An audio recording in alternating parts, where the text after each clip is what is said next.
it's Bree coming to you with the Bee Face, and today we have another Ready to Love review.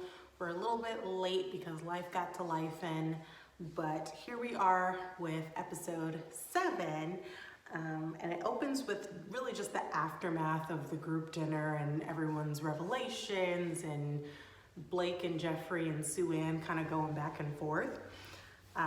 So then Blake is complimenting Sue Ann about how she handled everything, and he thinks it brings them closer together. And okay, I guess, sure. I think it's interesting because usually that's what happens when you have a common enemy. I just personally don't feel like that's a good foundation for a relationship, but to each his own. So he likes that, and if they like it, then they just like it. So Andre, he said him and Jeffrey have a soul connection. Their souls connect. But little did he know, she was kind of iffy about him coming back in the process because she said, I already have 2 connections that I'm cool with. But Andre talks to Mercedes, and he is expressing how he's a little hurt that she didn't reach out to him. And I forgot that at the beginning they had a connection until he brought it up. So now that makes me I can understand the hurt. I can understand where that comes in. The man didn't die, you could have reached out. But on the other hand, I can still see her point. I mean, you're not in this process, and I'm fully invested in this process. So I want to be in it, I want to be present with the people who are present. So yeah, I mean, I can see both sides, but if it was really sparking, like y'all say it was sparking, then the distance wouldn't have mattered, and clearly it mattered. So maybe it just wasn't meant to be, and y'all let it go,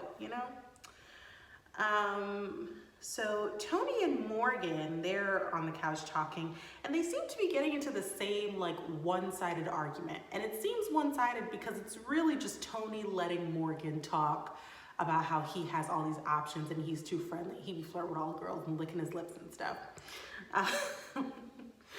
But I don't know, she said that before. She says that all the time, that he's too friendly, he be playing with these girls and telling them what they want to hear, and he needs to clean it up, and she's the one, and all of that stuff, which I think is very interesting because, girl, you have other connections too, and you were just pressing Anthony about not reaching out to you or not making a first move or whatever. So I don't understand what's the difference between what you are doing and what Tony is doing. I don't understand. I don't understand that. And also, he doesn't seem like he's even in a lot of the ladies' top picks. He seemed like he was only in Marcia and Jonique's top pick. I'm that's not all the ladies. That's not even a lot of the ladies. So I'm curious where she's getting this intel, or maybe it's just an insecurity. I don't want you out here liking all these people, because what if you don't choose me? So yeah, I don't know what's up with that, but he really does he just sits there and he's like, yeah, okay, come here. That's his whole deal. So Cynthia said that nobody had filled that top spot up for her, so Andre swooped right back in there, which is interesting because I thought her and Anthony had a real good connection, and she was talking about how he was looking good with a T coming around the corner, and he's Haitian and I'm Haitian, and all of that stuff. So I guess I'm surprised that Andre was in the top spot again, but she did like Andre before he left, so there's that. And so then they said that Anthony and Mark Anthony were in the bottom, and that was very surprising because both of them have at least 2 connections, and Blake was nowhere in the bottom to be found. And that makes no sense because from what we have seen, he only has the 1 connection. So I don't understand why he was not in the bottom, unless they just needed that extra week or 2 of Blake drama, because he sure does bring that. But yeah, I don't understand.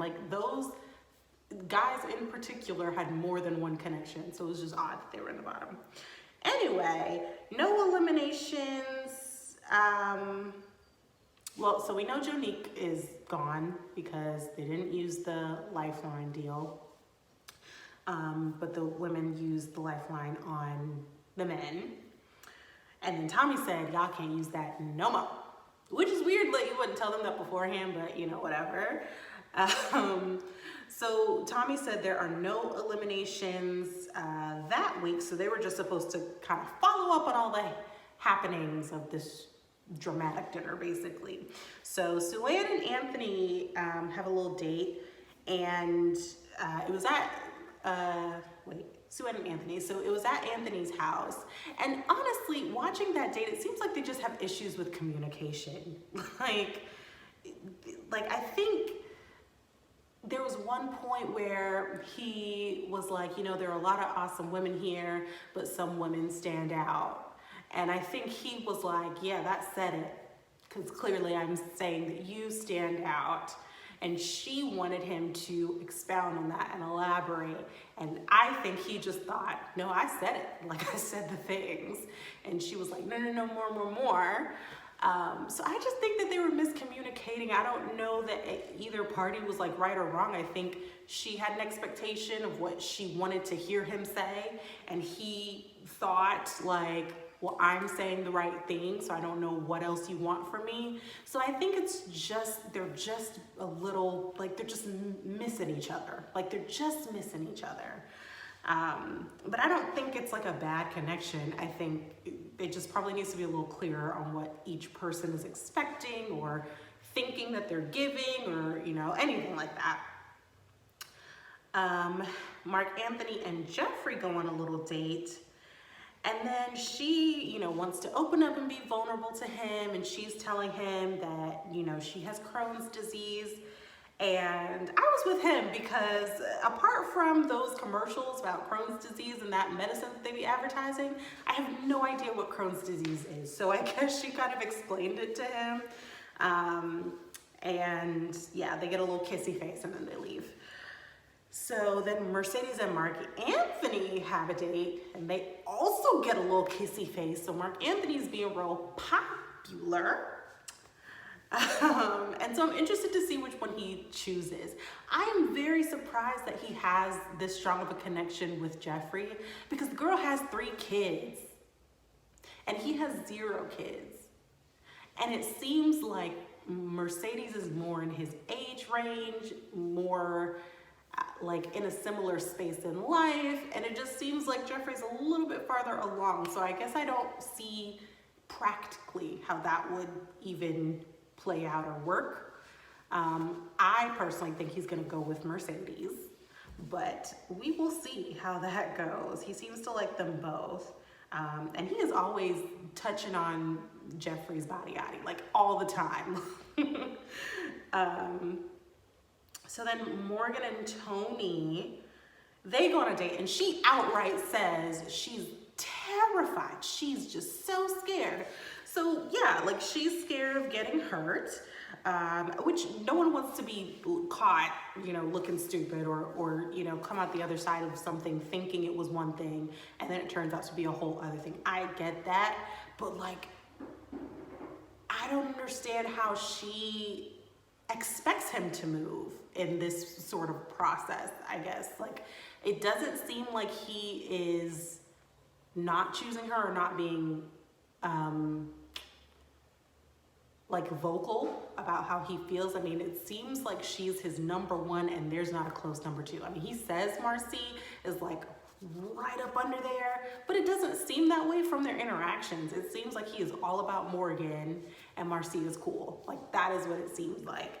So yeah, I mean, I'm not sure how else he's supposed to move through this process.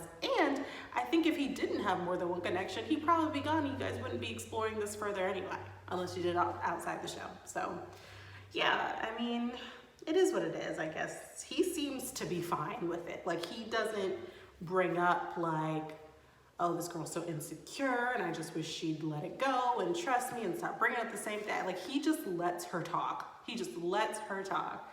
And she said, you know, clean it up last time. And he was like, and I did that.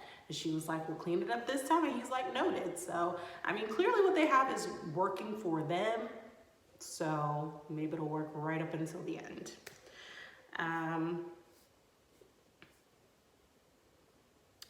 Morgan and Blake get together and have a little meet and greet. And it's I guess to clear the air about, you know, what Morgan said at the dinner, which was that he said some things that were not kind to her. And Blake is like, well, I don't even know what I said to you, so I just want to meet and clear everything up and blah, blah, blah. So Blake comes in and he's saying, I don't remember what I said that was offensive.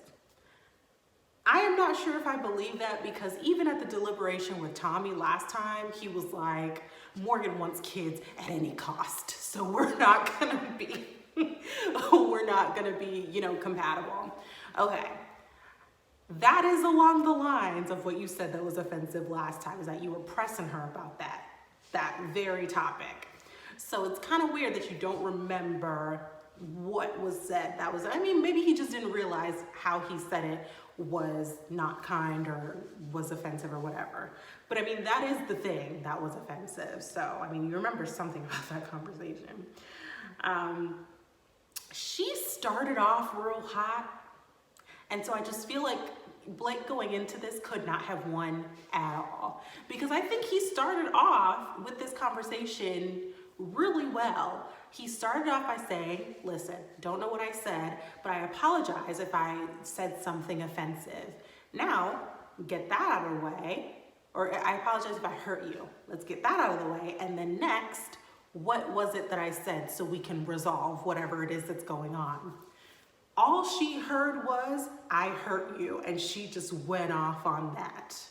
Because you don't have the power to hurt me, you didn't hurt me, I didn't wake up thinking about you, that didn't cause any hurt to me, I said you weren't kind and that was it.